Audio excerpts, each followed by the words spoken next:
শনিবার সদ্য দায়িত্বপ্রাপ্ত শান্তিরবাজারের মহকুমা শাসক তরুণকান্তি সরকার সম্প্রতি মহকুমা শাসকের কার্যালয়ে কর্মরত সাংবাদিকদের সঙ্গে এক সৌজন্য সাক্ষাৎ ও মতবিনিময় সভায় মিলিত হন। সভায় প্রশাসনের স্বচ্ছতা, জনসেবা, উন্নয়নমূলক কর্মকাণ্ড এবং গণমাধ্যমের সঙ্গে সমন্বয় রেখে কাজ করার বিষয়ে বিস্তারিত আলোচনা হয়। মহকুমা শাসক বলেন, প্রশাসনের মূল লক্ষ্য হবে সাধারণ মানুষের কাছে স্বচ্ছ, দ্রুত ও কার্যকর পরিষেবা পৌঁছে দেওয়া এবং এই ক্ষেত্রে গণমাধ্যমের সহযোগিতা অত্যন্ত গুরুত্বপূর্ণ। তবে এই সভাকে ঘিরে শান্তিরবাজারের সাংবাদিক মহলে অসন্তোষ ও প্রশ্নের সৃষ্টি হয়েছে। অভিযোগ উঠেছে, মহকুমায় কর্মরত প্রায় 20 জনেরও বেশি সাংবাদিক থাকা সত্ত্বেও মাত্র 4 জন সাংবাদিককে আমন্ত্রণ জানানো হয়। বাকি সাংবাদিকদের কাউকেই এই বিষয়ে অবহিত করা হয়নি। ফলে অনেকের মতে এটি সাংবাদিকদের মধ্যে বৈষম্যমূলক আচরণের সামিল। সাংবাদিকদের একাংশের বক্তব্য, যদি এটি গণমাধ্যমের সঙ্গে সৌজন্য সাক্ষাৎ ও মতবিনিময় সভা হয়ে থাকে তাহলে মহকুমায় কর্মরত সকল সাংবাদিককে আমন্ত্রণ জানানো উচিত ছিল।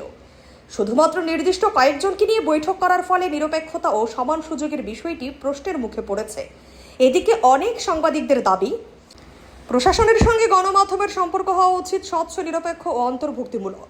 ভবিষ্যতে এই ধরনের বৈঠককে সকল স্বীকৃতি ও কর্মরত সাংবাদিককে সমানভাবে আমন্ত্রণ জানানো হলে ভুল বোঝাবুঝির অবসান হবে এবং প্রশাসন ও গণমাধ্যমের মধ্যে আরও সুসম্পর্ক গড়ে উঠবে। এ বিষয়ে দক্ষিণ ত্রিপুরা জেলার জেলা শাসকের দৃষ্টি আকর্ষণ করে সাংবাদিকদের একাংশ অনুরোধ জানিয়েছে, ভবিষ্যতে যাতে কোনো সরকারি অনুষ্ঠানে সাংবাদিকদের মধ্যে বৈষম্য না করা হয় এবং সকলকে সমান গুরুত্ব দিয়ে আমন্ত্রণ জানানো হয়, সে বিষয়ে প্রয়োজনীয় পদক্ষেপ গ্রহণ করা হোক। নমস্কার, আমি শান্তিরবাজার সাব ডিভিশনের একজন সাংবাদিক। আমি একটা বিষয় নিয়ে আজকে আপনাদেরকে বলবো যে শান্তিরবাজার মহকুমার শাসক কার্যালয়ের মধ্যে এখানে একটা যিনি দায়িত্ব আছেন মহকুমা শাসক তরুণকান্তি সরকার, উনি একটা সাংবাদিকদের নিয়ে একটা বৈঠক ডেকেছেন। এই বৈঠকের মধ্যে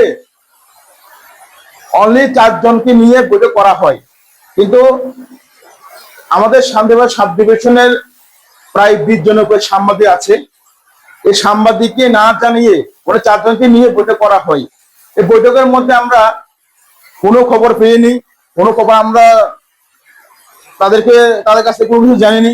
কিন্তু একটা বিষয় জানতে হবে, আমরা যদি সরকারের কোনো মহকুমার থেকে কোনো যদি প্রোগ্রাম হয় তাহলে আমরা তাদের প্রচারের জন্য আমরা নিউজ কাভারেজ করতাম দায় এবং আমাদেরকে দেখে, তাহলে উনি মাত্র 4 জনকে নিয়ে খালি সাংবাদিক 4 জনকে নিয়ে তার কার্যালয়ে দেখে আলোচনা করা, তাহলে আমরা কি দোষ করলাম? রিপোর্ট হাল্লাবোল।